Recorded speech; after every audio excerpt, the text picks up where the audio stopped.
That was a really impressive game against Seattle. And it wasn't impressive because they beat that team. It was impressive because of Kyle Shanahan. So what always happens at the end of these seasons when the 49ers have a 10-point lead in the fourth quarter against a team like Kansas City or it's not just that they blow it. It's that they find a way to take the ball out of the quarterback's hands. And the other team knows they're going to do it. So Kyle Shanahan finds a reason not to trust Jimmy Garoppolo, and then they stop throwing, they stop getting first downs. Eventually, the defense gives it up. What we saw in Seattle, or against Seattle, was the 49ers took that 2-score lead, and then they just piled on. Because Kyle isn't afraid of leaving the ball in Brock Purdy's hands. You know what's funny? Real quick.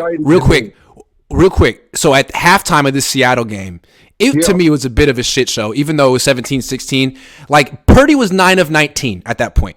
And to me, like, what I was thinking was, is Kyle going to lose his nerve and lose his confidence in Purdy? Because if that were Jimmy with a 9 of 19 and a couple near picks, all of a sudden it's going to be handoff. We've seen that in playoff game. He didn't do that. First pass, second half pass. He would have beat Seattle doing that too. Yes. They would have figured out a way, even if they ran the ball 30 times in that second half, to beat Seattle. Because Seattle's Fugazi. And I've said it since week 6. They're just a fake team. They don't have the pieces. Yeah. But against Dallas, you get a 2-score lead in the fourth quarter. You better not shell up. And I don't think they will. In fact, the more I look at this matchup and the more I look at the way Kyle is coaching, I'm calling a blowout. I think they get that 2-score lead.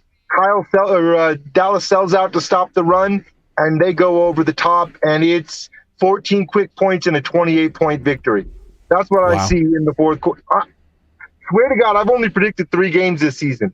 I predicted the Bears loss, the Denver loss, and then I predicted the Cardinals blowout. And every time, it's because of Kyle, not the team.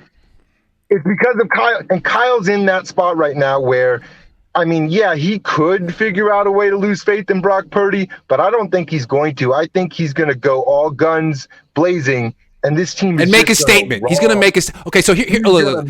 Tell me if you think this is plausible. The Niners, you're right. You're 100% right about this matchup. They make a statement and blow out Dallas, kick the crap out of Dallas, and then let down the next week at home against the Giants because they made their statement already. The Giants aren't as good as Dallas. Dallas beat the Giants twice. Seattle beat the Giants. You're dreaming. You know what I'm saying? I mean, people want to make games more interesting than they are. You're dreaming if you think that the Giants have the horse. I want to make games more interesting than they are. I do. I do it for a living. Do people forget how good Philly's offensive line is? The Giants are not stopping that juggernaut. It's not happening. Come on. I don't want to go to Philly in January. I went to Philly in July. It was wonderful. Wonderful. You're going, Grant. You're going, and you're going to send me a postcard because that's it. That's been ordained since week 6, man. Since week 7 when we got McCaffrey, it's been ordained. When they lost to Atlanta. To Atlanta, we were honestly, when they lost to Atlanta, that was it. Thank you very much, Marcus Mariota. It's his fault.